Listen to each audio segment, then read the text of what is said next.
If this came from your mother's or your grandmother's jewelry box, it probably looks like a bracelet. Gold-colored or silver-colored, woven or braided. No dial, no numbers, nothing that tells time at all. Look at the widest link, the one in the center. Run your thumbnail along the edge and see whether there is a seam. Because on a great many of these, that center link is a lid. Here is the thing worth understanding before we count anything down. Women's wristwatches have always sat on the boundary between jewelry and timekeeping. The earliest documented wristwatches, from Breguet in 1810 and Patek Philippe in 1868, were both made for women, and both were made as ornaments first. So a small watch that looks like jewelry is often doing exactly what it was designed to do. Looking decorative is not evidence that a watch was cheap. 15 objects you might find in that box, and for each one, the clue worth checking before anyone polishes it, services it, or weighs it. Number 15. The gold-toned grandma watch on a stretchy expansion band. You know the one. Yellow metal, tiny face, the band that pulls open and snaps back. Straight into the costume pile. The clue is the stamp, and specifically what is written around the number. 14K and 18K describe how much gold is in the metal itself. But under the Federal Trade Commission's jewelry guides, there is a second family of terms describing a gold layer bonded onto base metal, and they are defined by weight fraction. Gold-filled means the gold layer is at least 1/20th of the weight of the metal in the entire article. Rolled gold plate and gold overlay drop to 1/40th. So when you see 1/20th 12 kgf, that fraction is a specification. It is telling you precisely how thin the gold is. The false positive is the expensive one. 14 kgf is not 14K.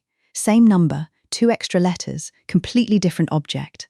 And on American watches, you will often find a caseback promising 25 years or 20 years. That is a durability claim on a gold-filled case, not a gold mark. Your move: photograph the whole stamp, every letter before and after the number, then enlarge it on your phone. Number 14. The mesh bracelet watch whose clasp does not match. A tiny watch head almost swallowed by a wide woven bracelet. Most people look at the dial and stop. The clue is that a vintage watch is not one object. It is a case, a bracelet, a clasp, sometimes a safety chain, and those may have been made by different companies in different decades. Auction catalogues have a polite word for a bracelet that did not start life on that watch. They call it associated. So the question is never, is this watch gold? The question is, which parts of this object are gold? The false positive. A gold case does not make the bracelet gold, and a gold bracelet does not make the case gold. Your move: photograph the clasp from above, then the underside separately, then the end links where the bracelet meets the case. Compare the marks. If you have one nearby, turn it over while we look at the next clue. Number 13. The silvery watch that got sorted into the costume pile. People hunting an inherited jewelry box look for yellow. It is instinctive, and it means white, gold, and platinum vanish into the same visual category as steel and rhinestone costume pieces. Color is nearly useless here. Marks settle it. Under current FTC guides, a piece marked simply platinum, or plat, or PT with no number should contain at least 950 parts per 1,000 of platinum. And on American pieces from the Deco years, you will meet a mark that confuses everyone the first time. 10% Irid Plat. Irid is iridium, alloyed in to harden the platinum. That mark means 90% platinum, and on a 1920s or 30s ladies' watch, it is a strong signal.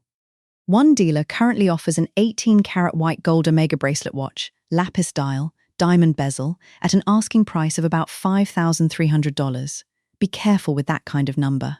An asking price is what somebody hopes to get, not a sold result. The false positive. Silver coloured with no mark at all proves nothing.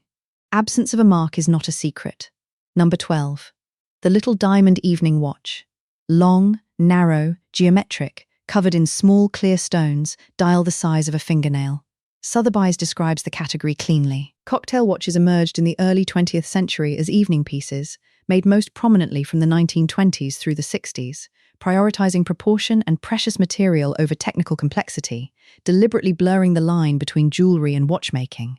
That is the design brief. Small, ornamental, expensive to make. Sotheby's points to a Tiffany & Company ladies' diamond cocktail watch of the 1920s, elongated hexagonal case on a geometric diamond set bracelet, which sold for just over £30,000 in December of 2020.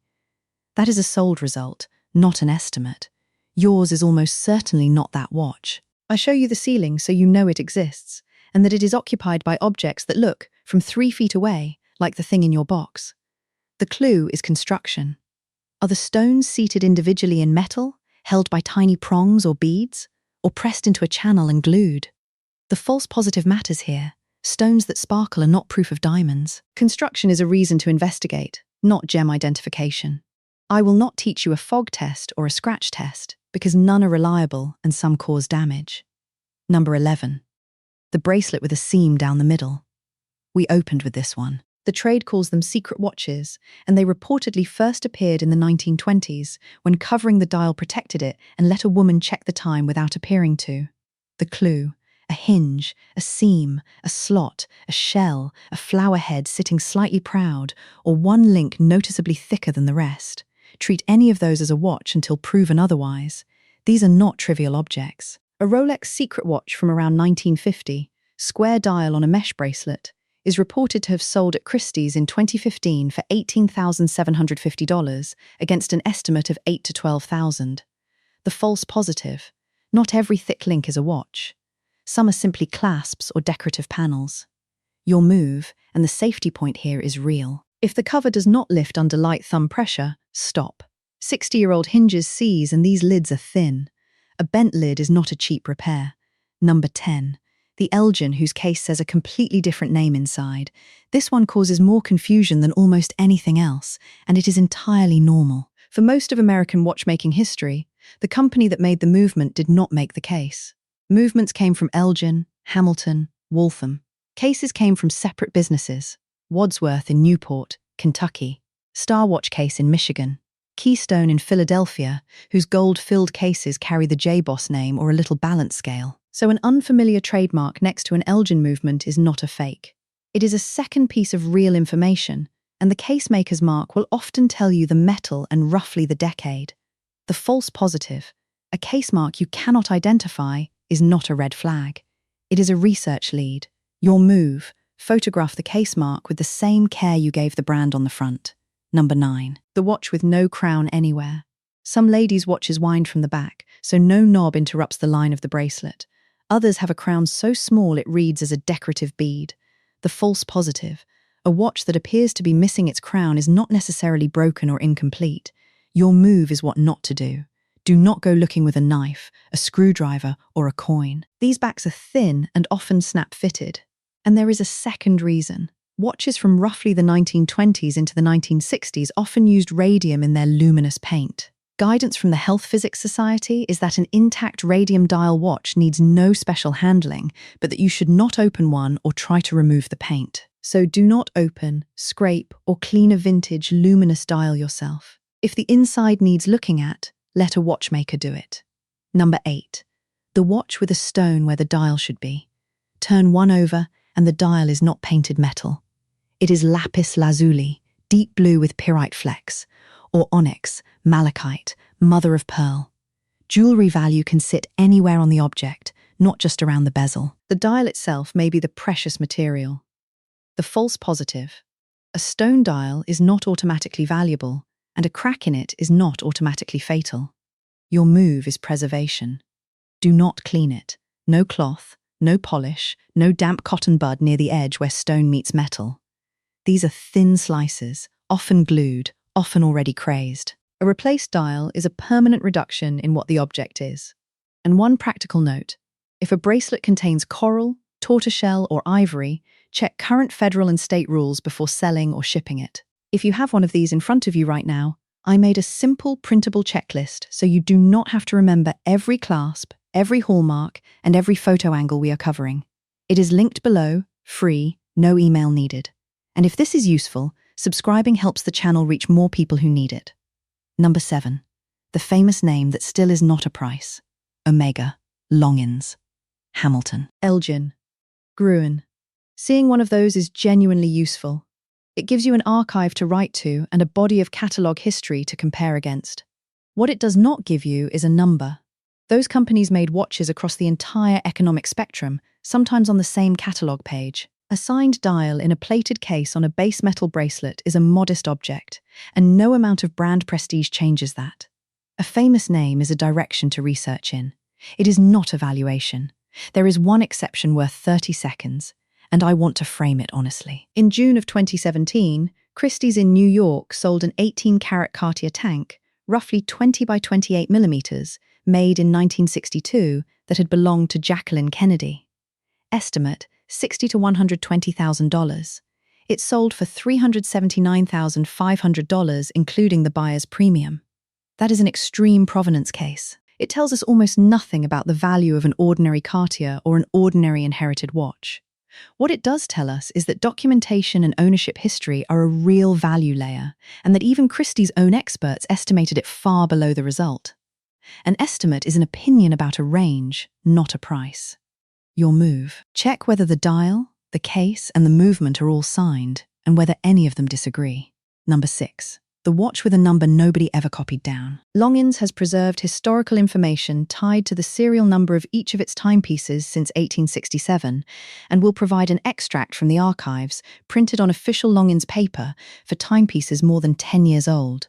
Confirm current terms and any fee directly with Longines before you send anything. Now the counterintuitive part, and it is why this is number 6 and not number 1. An extract from the archives is closer to a birth certificate than a health check. Longines says plainly that it does not certify the authenticity of the timepiece or its components. It reports what the records say about that serial number when the watch left the factory. A refinished dial, a swapped movement, a replaced case, none of that will show. The false positive, an archive extract, does not authenticate the watch sitting in your hand today. Your move, an extract plus your own photographs of the watch as it is now, are worth far more together than either alone, and if the serial is only inside the case, that is a watchmaker's job, not yours. Number 5. The long, skinny deco watch everybody calls dated. Narrow, rectangular, severe, from the 1920s through the 40s.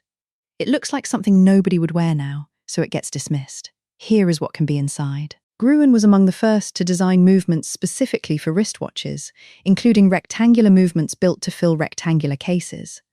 Most makers of that era hid a small round movement inside a rectangular case and wasted the interior. Building the movement to the shape is why Gruens could be slimmer, and the same thinking produced the Curvex, where the movement curved to follow the wrist. So the shape you are dismissing as old-fashioned is sometimes evidence of the more sophisticated engineering, not the less.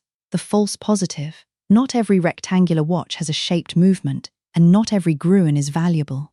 Your move. Check whether the case is solid or filled, whether there are stones in the case shoulders, and whether the dial looks original or repainted. Number 4. The watch that stopped sometime in the 70s. Two beliefs cause almost equal damage here, and they contradict each other. The first is that a watch which does not tick is worthless. It is not. Mechanical movements stop for ordinary reasons. Dried oil, a dislodged hand, 40 years in a drawer. The metal, the bracelet, the stones, and the maker are completely unaffected. The second costs more money. It is that you should service it first, so it presents better. A service on a small vintage lady's movement can cost more than the watch will fetch. Worse, a well-meaning repairer replaces the crystal, the crown, the hands, refinishes the dial, and hands you back something that runs beautifully and is worth less than what you gave them. Cleaner is not the same as more collectible. The false positive. A non-running movement is not proof of serious damage. The rule is short. Research before repair.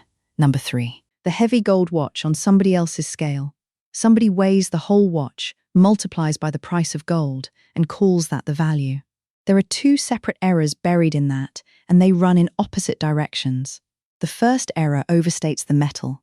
Auction catalogues quote gross weight, meaning the entire object on the scale. That includes the movement, which is largely brass and steel, plus the crystal, the dial, the hands, the springs, and every stone. That white gold omega I mentioned earlier lists a gross weight of about 32.5 grams, and only part of that is gold at all. Gross weight is not gold weight, so the melt figure someone quotes you from it is inflated. The second error understates the object. For the right watch, the metal value is not the flaw. It is the number you are offered instead of the real one, because an intact designer or collectible jewelry watch can be worth considerably more assembled than melted. The false positive. A heavy watch does not mean all that weight is gold. Your move. Never let anyone do that arithmetic for you as reassurance. Ask them to show it. Number 2. the watch whose entire movement weighs about a gram.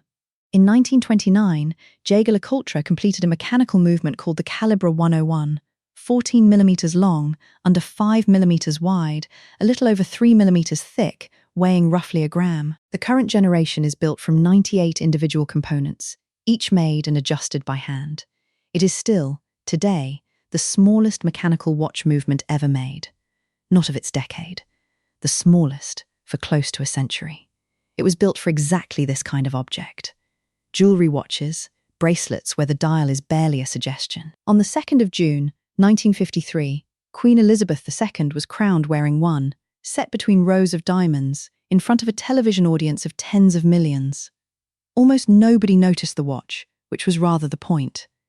That particular watch is reported lost, so hold two things together. The smallest mechanical movement in the history of watchmaking was made to disappear inside women's jewelry. And the quality that makes your eye slide off a tiny old watch is the same quality that took the finest watchmakers in Switzerland to the edge of what was possible. Smallness in this category is not evidence of cheapness. Sometimes it is evidence of the opposite. Number 1. The sculptural gold bracelet watch that looks like a piece of costume jewelry from across a room. In October of 2024, the Swedish auction house Bukowski's offered a ladies' Omega in their important timepieces sale.